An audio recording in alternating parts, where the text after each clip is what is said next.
Tinangka umanong patayin ang star witness sa kaso ng minaltratong kasambahay sa Occidental Mindoro. Tingin naman ng mga pulis, pananakot ang motibo sa pamamaril. Narito ang report.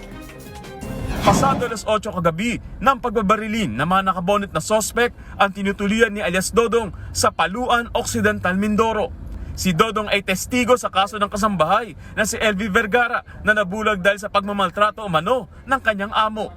Ayon sa Occidental Mindoro PNP, na-secure na raw nila ngayon si Dodong. Habang siya ay nanonood ng TV sa kanyang temporary na tuluyan, may taong pumasok po. So persang pinasok, tinadyakan ang kanyang pintuan. Then binaril po siya.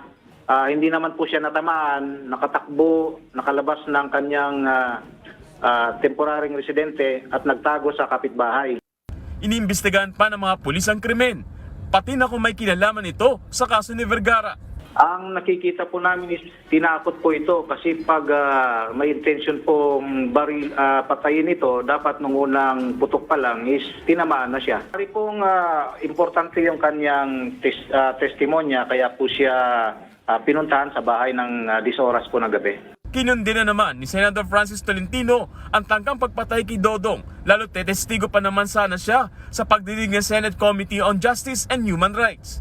Kinundi na rin ni Tolentino ang pagpunta ng mga armadong lalaki sa bahay ni Vergara kaninang umaga. Nakipag-usap na raw siya kay PNP Regional Director General Joel Doria para tugisin ng mga salarin at protektahan sina Dodong at LV. Para sa 1PH, Gary De Leon, News 5. Gusto mo bang lagi kang updated sa mga balita? Aba, ay simple lang. Mag-subscribe ka na dito sa 1PH. I-click mo lang ang subscribe button at notification bell para hindi ka nahuhuli sa mga balitang dapat mong malaman.